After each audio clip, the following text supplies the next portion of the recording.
Do the women talk more trash than the men? Cameron Brink walked off the court after fouling out yesterday for Stanford and just said, bleep you to the referee while walking off the court. And I have to admit, I'm a newcomer to all of this, and so I don't know if I'm asking an ignorant question or not when I ask, do the women talk more trash than the men do? In my very small sample of attending most of the Miami women's basketball games and the men's basketball games, I would say probably a little bit more in the men's game. Physicality more on the women's side, but in terms of trash talking, I haven't seen it outsized in the women's game all that much. I never even thought about that until the previous championship game with LSU and Iowa, where there seemed to be a lot of trash talking on both sides. Maybe particularly from LSU, although I'm not sure about that. Before that, it hadn't even occurred to me that, wow, women, do they trash talk more than men? I hadn't even thought about it. But I think there's a strong likelihood of it. I don't think of trash talking with the college men's game because I think of the coaches largely being able until recently, they had so much power over the players that could be viewed as a lack of discipline. Not every coach was going to encourage that, support that, or want that. Some of them would eradicate it. And at least 3 times this season, I yelled at an opposing coach to get one of their players in line.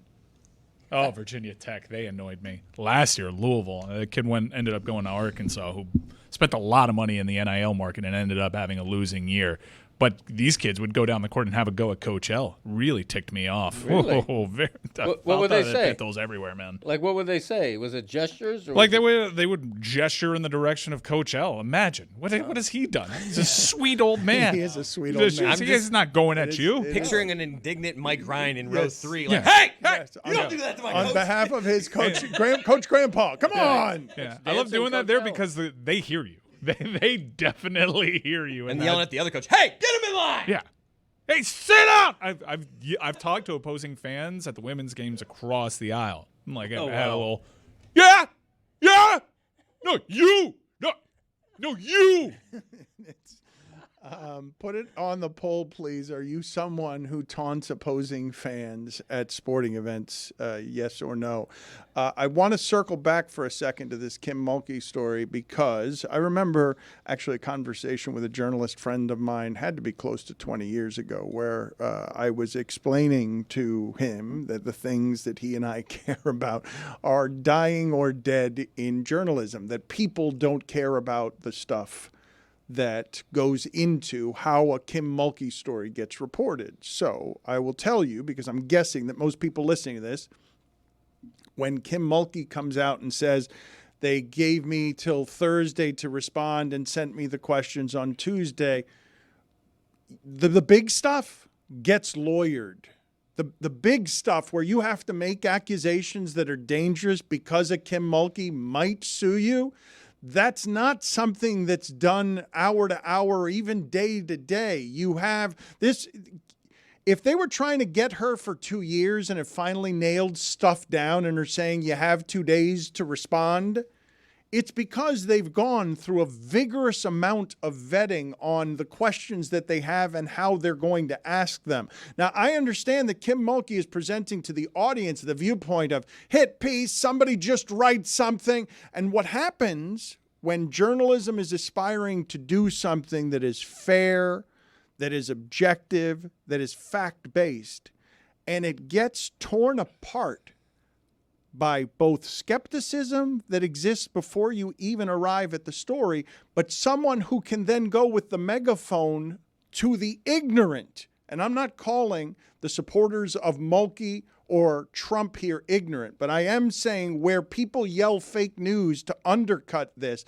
On one side, the reason this isn't a fair fight is because you've got somebody aspiring to objectivity and fairness, and the other person's just fighting with brass knuckles and doesn't care and can yell to the screaming crowd, see fake news here. They're not. So one side is trying to fight fair, and the other side undermines it by not caring about fighting fair, by just shouting to everyone, this is wrong, it's just a hit piece. It's as if someone's just sitting down at a computer and typing something up that day to get Kim Mulkey. These things are thoroughly reported. Billy made fun of, was this person working on anything else for 2 years? Oftentimes not. There are fewer and fewer papers that can do the kind of work like that. That kind of work loses to fake news and somebody just shouting to create the unrest around America's general distrust of the news.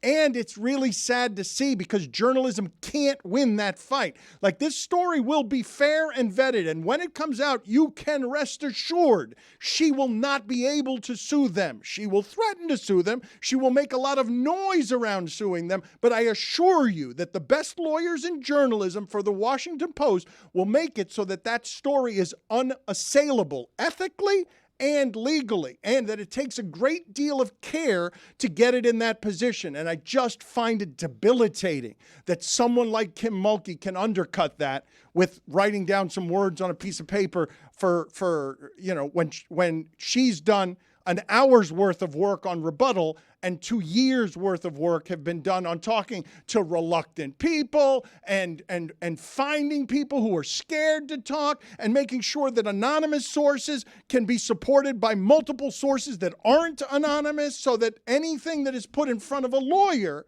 can make sure that it passes the muster of a courtroom. Because if you do Kim Mulkey wrong here after the noise, she will have a lot of your money and you will have a giant problem. These things are not done carelessly. The responses, though, that undercut them are allowed to be done carelessly and often win because people just don't care how meticulous journalists have to be about writing something like this that Kim Mulkey is afraid of and should be afraid of. Especially the history of this particular publication, which took down a sitting president. Like the Washington Post, I think they know what they're doing. And churches throughout the land, a number of different entities like this. There are only a couple of newspapers that can do it this way anymore. Only a couple, maybe just two. Yeah, well, that's another aspect of the story is that, you know who owns the Washington Post? Jeff Bezos went into it, and everyone had this concern, like, oh, they're going to get away from investigative journalism. And to be fair, we also don't know what stories, if any, the Bezos ownership has and that conflict has presented itself, because if it doesn't get out, then it doesn't get out, and we're none the wiser. But they have really prioritized investigative journalism in ways that no one else in this nation has. But the reason why Kim Mulkey did that and said this is why people don't trust media and journalists, that is, if we could identify her saying that, is exactly why, because that is a page out of the playbook. You just deny and you discredit the media as a whole, because as a singular amorphous entity, it's already a super divisive thing, and oftentimes they will threaten litigation. Sometimes they will even go through with the litigation, and it doesn't matter what happens after that, as we've seen. Dave Portnoy, he threatened lawsuits citing defamation. The case gets thrown out. You don't really hear about it anymore. The person that feels wrong still gets to maintain their innocence, and you don't care about the result. It's how Donald Trump gets to try all these court cases, lose, and continues pushing on with the big lie that the election was stolen from him. It doesn't actually matter, the result. All that matters is you appear like you have been wronged, and the people that have already made up their mind about the media will follow you. Kim Mulkey is on the offensive here with angry bravado, and behind that, it's pretty clear that you hear the desperation. She's scared that whatever the truth is going to come out, and it's going to be backed up by 2 years of reporting and vetting by some of the best journalism lawyers, like you mentioned. She's scared right now, and so she's going on the offensive. Do you guys understand what I'm saying, though? When we've seen over the last few years, right, that some of these arguments feel super dishonest because we are arguing about things that are supposed to be facts, and the facts don't end up mattering. But if you compound that by making this fight about one side has to do it rigorously and ethically, and the other side is backed by a country that doesn't believe that those things need to be done rigorously and ethically, you get into a problem where the careful lose every fight to the careless because the weights are tilted in this. You You can't win a fight if you have to follow all the rules and someone else is allowed to bite you. Didn't a UFC fighter get thrown out of the sport this weekend because he bit somebody? It's why that's probably the move these days. I think coming out in front of it and already just casting this scrutiny over a piece that you haven't seen yet is not something that we but she often saw the see. questions. She saw the questions. Oh yeah. Oh, no doubt. But that's why going public. She knows what's coming. Yeah, but that's why going public. Well, she knows of some of the things, especially she can probably deduce that by who they're talking to and some of the questions that she's fielded. I don't think that she knows every aspect of this, but what she did, I think, is in today's day and age the right move. One of the words she used that really interested me was embellishment.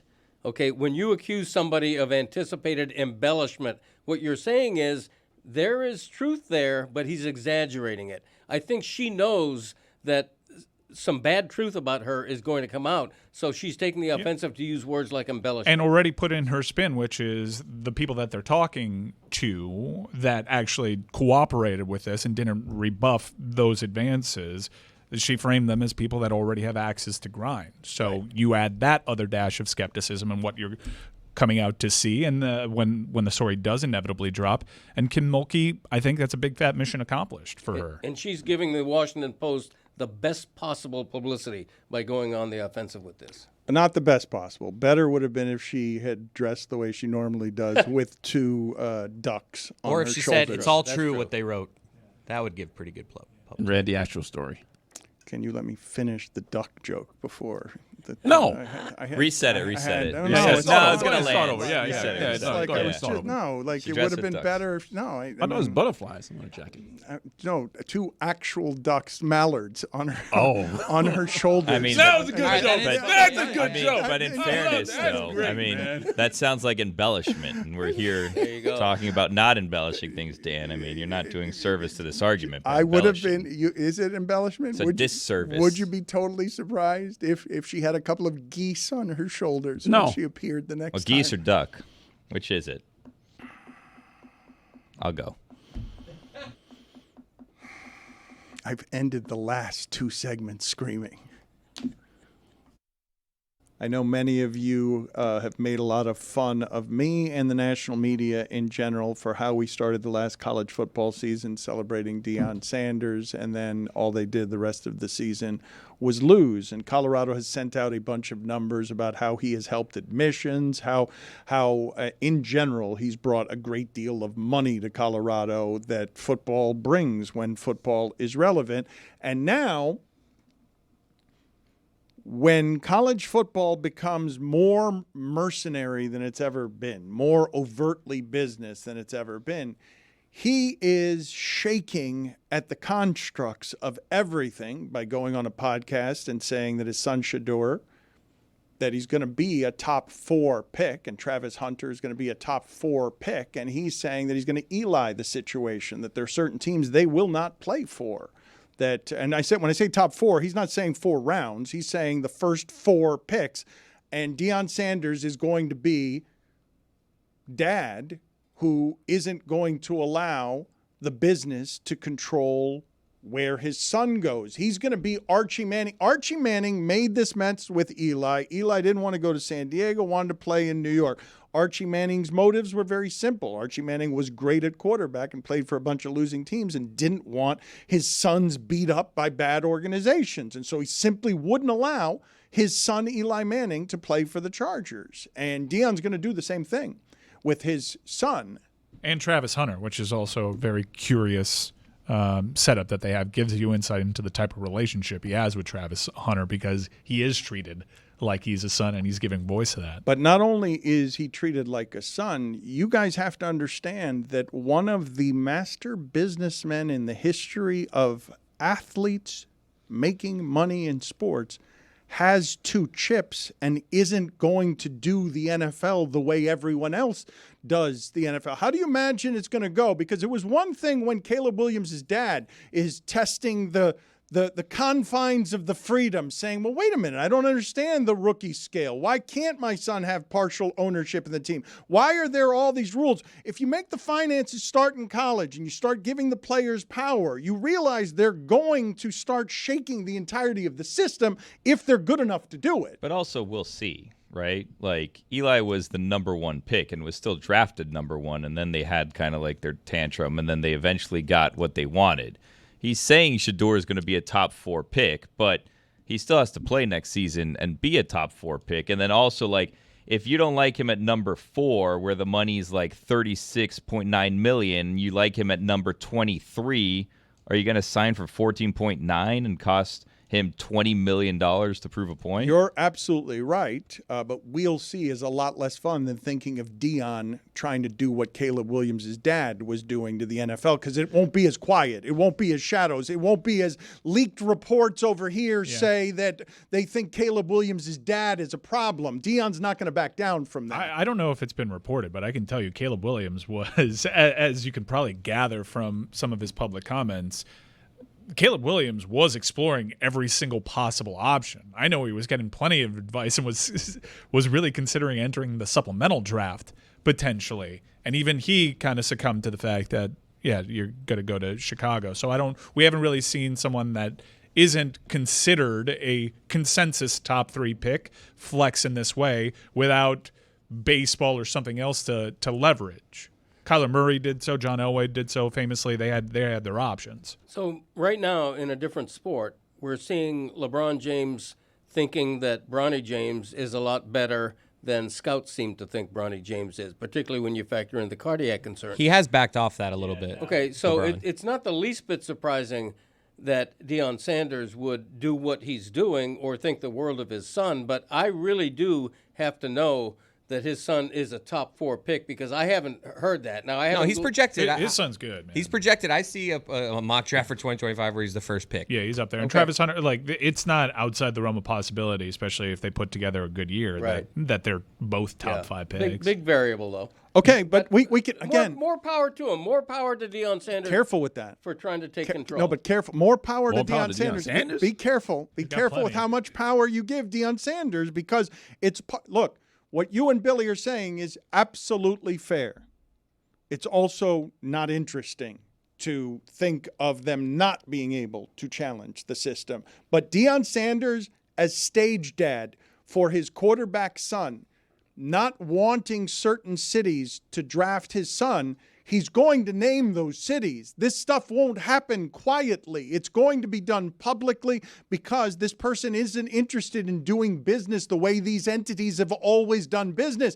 They've welcomed him into an opportunity at Colorado where he is making a great deal of money and making a great deal of money for others, doing it the way that he has. To give him 2 bargaining chips in the top 5 will allow him to shake the system on behalf of his kids. His kids wouldn't have the strength to do it on their own, and most dads wouldn't have the strength to do it or the money to do it on their own. It would also be really good marketing for his brand, because you'd have 2 marquee names up there showing this special relationship. And if you're familiar with his recruiting strategy, he does go for certain kids, and he can slot into that almost father figure for a lot of these kids. But you don't often hear about Cormani McClain no longer being around practice over there. And I know Jason Whitlock has set out to interview plenty of players that he's just been giving the cold shoulder to, that he ended up cutting. And their accounts of their interactions with Deion Sanders are certainly not as fatherly.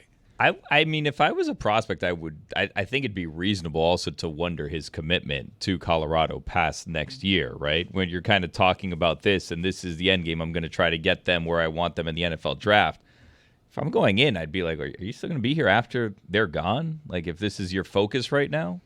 When you say the fatherly thing, that one is interesting, because I'm sure he will be an exceptional father to you if you are exceptional. And I'm not even saying that about his blood. I'm saying about everyone else on his roster. No doubt. Because that's okay. But here, when you mentioned his recruiting strategy, Doug Gottlieb said of the video we're about to play here, he said, there is bullshit, and then there's this Picasso. There's an article that came out that said I don't go on visits. Okay. My approach, it's totally different than many coaches' approach. Sometimes I'm a businessman as well, so I try to save our university money every darn chance I get. So for me to go to, let's just say I'm going to Florida and I'm visiting whatever school, IMG. You don't think those coaches are going to be a little upset if I don't come by the school down the street? You don't think it's going to be pandemonium if I'm going to get naysayed if I don't go another 45 minutes? Then if I go to that one, then I go, well, I didn't come to that school. Now the coach is mad, so he's not going to let the kid come because he's mad because I chose that, go to that school over that school. See, other coaches, they could do that, but I can't. We target mostly guys that's in the portal. When do you make visits to portal guys' homes? Anybody do that? Do they do that? I don't do. Anybody? Have you guys heard of that? I don't. I think when a guy is in his 20s and he has 1 or 2 more shots, he don't give a darn about the picture. He don't give a darn about the parade that you want to take him on. He wants to know, okay, how are you going to use me? How can you help me get to the league? And what am I going to get paid? One of the other things he said that we did not put in there is he was saying that these kids don't want me to come to their house and see how they live. When if someone had to come to my house, there were roaches and there were rats. These parents want to come to my house and see how I live. They want to be in my home. And it is a different How close is that home to campus? I'm just out of curiosity. Is it within 1.9 miles? Because if not... Really? You're a gonna violation. Really? I'm just saying. Write in a violation. You're gonna. Is it gonna be a greater violation than Greg Cody's journalistic crime earlier in the show, putting bowling names of Paul Radke in the bowling agate of the Miami Herald? I don't want to side with Doug Gottlieb or Coach Prime in this, but he gives you insight into his approach, and he does say it's very different, and that is extremely different. Saving the school money was a really nice touch. That was funny. That was definitely done. I really enjoyed that, and the logic, like, oh, if I visit IMG but not another school, then you're gonna have a problem with me, so I just don't visit any schools. Also, him just flatly telling you we only prioritize the portal. I mean, there's red flags there too. You gotta kind of do both if you're building something. I mean, you should be focusing on recruiting and the portal, right? Not just the portal, I would think. Oh, but didn't they turn over like 53 players the first year? Like, look, man, this isn't about education there. They will get their applicants. They will get their students. Colorado will get what it is that it wants. It will get the students. But those ain't going to be the football players. Like, they will add to admissions a more diverse group of people because Deion Sanders is famous and because people want to see Deion Sanders' house, the place where he works and where he lives and where he tries to change what's happening in that sport because he's doing it totally different from everybody else. You could do that recruiting also. But like, it's recruiting not just in the portal makes it more, it just makes it more cold, more business. You're right. You're right. But what he's telling you is just stop. It's the portal. I'm basically looking for the JUCOs. I'm doing this differently because I'm not trying to pretend that this is about education. So I'm not trying to be here for 10 years. Yeah, but you're also not trying to be there for these players. There are different coaches that handle this differently, but there has been a lot said about Deion's approach to making sure that these kids that he's taken a vested interest in land on their feet, go to good places, that it's still in the development in the best interest of the development of the young man. And his approach has been called into question by reputable people that know more about it than I do. You guys are all correct when you say that he's obviously not going to be there very long. But I did tell you last week that 4 out of 5 coaches since 2019 are no longer at their schools. None of the coaches are going to be there that long. Like 1 of 5 coaches has been in the job that he was in since 2019. That's 5 years ago. Like none of that, all of this has changed. Like we're in the middle of not understanding all of the change we're in the middle of because that day's dead, man. The coach being there for 30 years, like that's not probable in any way. 80% of restaurants close and 80% of coaches aren't at the same school that they were at 2019. But also, like, it does take time, but he was 4-8. Like, if you have another 4-8 and you're going to go, is Alabama calling? He's going to take his top 5 picks and go change the NFL. They only signed 7 high school players. It's his recruiting class sat at 117 in the composite recruiting rankings. That doesn't count for the transfer portal, but in terms of high school class, he's also not good at it. That would have been a refreshing answer. He's like, that's not my strength. Strength, portal. So that's where my focus is right now. That's how we're going to get this thing fixed quickly. Again, I think you can do, as the top-end coaches in that sport have shown, and even some middling ones that have tried to, improve their roster. You have to do both this day and age. I want him to succeed. It was fun at the beginning of last season, but If you can't just neglect a big part of building a team. If you're recruited by Deion Sanders, whether out of high school or in the portal, you know the turnover rate is such that you're either great or you're gone. Like the lower level player, the middle level player, why would you go to Colorado when you know that unless you're great, he's going to flip the whole roster? It was also kind of positioned that him going to IMG Academy, and there's just like he painted portal recruiting in such a positive light. When you realize, like, how do you actually go about recruiting the portal? During the season, there's loads of tampering. There's loads of tampering. Look what happened. Proctor, in his one act as a returning Iowa football player, got them in trouble because he revealed Iowa reached out to me while I was at Alabama. So that I've heard from other coaches that this is a part of it. Other opposing head coaches FaceTiming your players while they're in the locker room with you. The portal recruiting, especially if you hang your hat on that is particularly shady to me. Well, you also need to outspend all the other schools, right? Like with some of these portal guys. At Colorado, at a certain point, you're going to be tapped for resources. He doesn't want to cost the university money, though. Well, I guess that's how he's taking Ubers. Yeah. I will say, just in year 2, and it does take a while for it, but his recruiting's been disappointing. When you consider the primetime bravado, taking visits and going to schools does mean something. Fortifying the relationships with these funnel systems, with these head coaches, especially like an IMG head coach where they specialize in just blue chippers. Fortifying those relationships by going to on-site visits. It's no different than any other salesman that occasionally will visit once a quarter with his top account. It's part of the game. You say this, but I would say to you, given just what the last 30 years of Deion Sanders' life has been, do you think he wants to be doing that?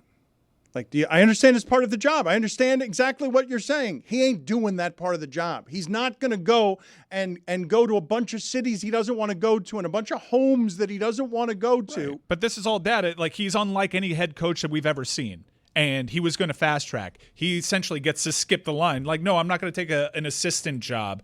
I'll be head man. The climb that I'll make is as a head man. So I'll be head coach at Jackson State. But I'm not going to be anybody else's assistant. This is all data. And if that's going to be his approach to recruiting, and so far the sample that we have is Ed Reed and Deion Sanders. They both have given you pause with high-profile, whether it's that press conference clip or the losing season, or Ed Reed essentially getting fired before he could sign the paperwork. There are arguments against investing in someone to skip the line. Video, can you get for me that sound and video of Ed Reed and what got him done because he was complaining about the facilities as soon as he got there? To my way of thinking, I know that when Deion was working at Jackson State, he's working on the lowest of resources. But I don't imagine that at this point in his life, Deion Sanders, if he's not doing charitable work, wants to be going to impoverished places for much of anything in his life. But that's the job. Yeah, but also they're not all impoverished places. No, I'm not saying that no, matters, but it is the job. No, but when he was talking in the parts of the clip that we did not play about roaches and rats, that's not something that Deion Sanders wants to be spending a Tuesday night doing. All right, well, if you think the good messaging is you being above it, good luck with that, to the tune of the 110th recruiting class in the nation, because Nick Saban isn't above it. All these head football coaches that come helicoptering in quite literally into football fields across this nation on bye weeks so they can scratch off entire regions and meet with every possible head coach, because you never know when they have the 5-star. They may not have it this class, but they may have it in 6 years, and they're going to remember that time that I came to that school. If you're not going to care about it that way and you're going to hang your hat entirely on the portal, people can question the sustainability of what it is that you're building. Absolutely. I'm just telling you that the way that Deion Sanders is going to choose to work this isn't the way that you and I imagine that it should be worked. If it works out and he microwaves a dynasty by doing it that way, he would have carved out a whole new way of doing it. But all we got right now is a really disappointing season last year. For all the excitement, everybody got let down. He may have 2 top 4 picks, and that may be all the social currency that dude needs to keep it going. But you can start poking holes in this thing.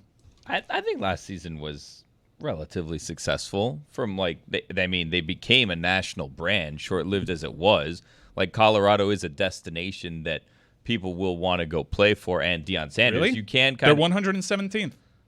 Okay. It was successful because he made the money back that they're going to pay him. That's why it was successful.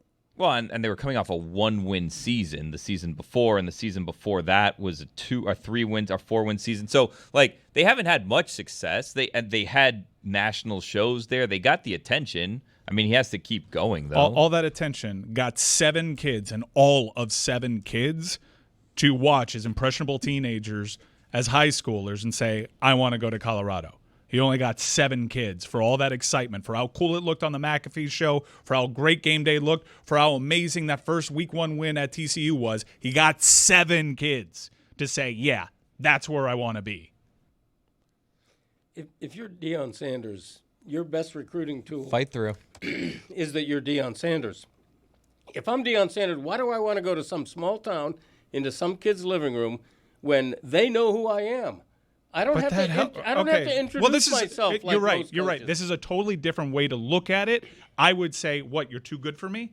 Deion Sanders doesn't want to come to my hometown? Right. Nick Saban came to my hometown. Dabo Swinney was just here. Yeah, Kirby Smart had supper with Peepaw. Like what are you talking? It's cool to meet Deion Sanders if you get to meet him. Yeah, that does get held against you. We have the data to suggest after 1 year, his approach when it comes to high schoolers ain't working. Okay, that's fair. And yet his ego survives 4-8 and survives all the turnover. Which could it survive another 4-8? His will. I'm not sure if Colorado. 100%. Right. His ego could survive anything, Right. No doubt. But I don't. Could that program survive another? Last year, you want to call it a success. I won't push back on that. But can it survive a disappointing season? Because the whole brand is success. They're not going to fire him. Prime Time's brand isn't about 4-win seasons. Right. And the other thing is, when his quarterback son leaves, is his interest in saying they're going to leave as well? I hear the audience. I heard the audience. The audience was speaking to me in mass about 6 minutes ago, repeating something that they were saying the first month of the college football season, which is, Dan, stop talking about Deion. Move on to other subjects. I just heard, it's rare that I hear the audience all in one voice say the same thing. In fairness, Colorado did win the first round of the NCAA tournament. Yeah. After Deion went there. So Very true. Sweet 16 run. Wow. Amazing out of them. That's fine. I would like to talk about Ohtani. There's plenty that we can talk about. Well, I need updates. He's not going to talk until later in the day, and I've got other things that I wish to talk about, including, and I've been wanting to get to this since last week, the Marlins' desperate attempt to lure fans in the way that I would wish to be lured, which is give me $52 all you can eat. Now, unfortunately, I saw something in small print that bothered me that I've seen all over South Florida recently as I see these unaffordable condos flying up all over the place. Contains gluten. Starting at Okay. $52. I get it. So the all-you-can-eat isn't that you get all of those things. What's the list of things, Chris Cody, that you can get in the all-you-can-eat Marlins buffet? The Marlins have tried for a very long time with an assortment of things. I feel like before long we're going to end up at brothels and drugs there's just going to be brothel and drug giveaways. But At a baseball game, huh? At the Brothel night. Brothel night, yes. Do we still call them brothels? I don't even know if we still call them brothels. It's but very formal. It does seem formal, but I do feel like the Marlins will do just about anything to get people to come to their games. So Except spend big on players. that's right. You can bring musical instruments as well. That's right. Musical instruments, and what can you eat? You can get hot dogs, chili dogs, nachos with cheese, nachos with chili, cheeseburgers, popcorn, peanuts, cookies, non-alcoholic beverages. Oh, come on. I need my alcohol there. Now, when they say starting at 52, because that includes your game ticket, so I assume that means that you can get a better seat. It's dynamic pricing, I believe. Most of the time it's 52, but there are some presumably premier games that it'll be a little more expensive. Don't you guys get spooked off by starting at? Well, is no, not- you look at the thing, it'll tell you the price. It's not like you go and it's like $52 and then they say 71, please. It's like, no. Yeah, this but is a 52 day. If you come back for that third burger, they give you the evil eye. Come on. You know how that goes. No, it's not. It's all you can eat. Well, it's 4 items at a time up until the seventh inning, I believe. That's the kicker. That's what we really got to dissect here. Now, if I'm in line, I walk through, let me get 4 things. Okay, let me get a soda, let me get a peanuts, let me get a burger, let me get some nachos. All right, here's my 4 things. I walk away. Can I just hand that to my wife who bought a $20 ticket, and then I get right back in line and go get my stuff? She shouldn't be sitting next to you. If you're in the all-you-can-eat section, you'd be sitting with someone else in the all-you-can-eat section, unless you're breaking the rules. Now, Marlins, if you think someone's going by, like, a lot of single tickets being bought to this, I imagine. That's right. I think that a lot of people are going to look, man. I've seen Roy leave restaurants with steaks in his pocket. Like Roy can't be trusted around free food and all you can eat. Roy, don't look at me like I'm saying something that's not the truth. In your shirt pocket, you would put an entire steak. Is that a ribeye in your pocket, or you're just happy to see me? I'd say one of the benefits of this, though, is it's in the Legends or the Legends level. It used to be Lexus. I guess it's not anymore. It's in the Legends level, so it's not big crowds there in terms of concessions, so you won't have that much of a line to wait. And those tickets, like as I can recall, are usually like in the 30s anyway. So like for $20 more from a regular ticketed price, you get all you can eat food. You mentioned $20 and dynamic ticket pricing, and it just reminds me of all the frustrations I run into trying to tap into that secondary market. Yeah. And all those frustrations went away the second I downloaded the Game Time app. Download the Game Time app and create an account and use the code Dan for $20 off your first purchase. Terms apply. Last minute tickets, lowest price, guaranteed. That part is important because if you do find somehow, some way, a lower price out there, Game Time will match it plus. Wow. You re-emphasize dynamic pricing. That reminds me, plenty of good seats still available if you want to see Nothing Personal with David Sampson starting next week. Yeah, it's a really tough break for David. Just started announcing this tour on the right before UFL season kicks off. Yeah, we have a water cooler over here, and I could not tell you how many people were talking about the UFL. DavidSampsonPodcast.com if you want to go and Is get he tickets. struggling to sell tickets? It's debatable. Wait to see.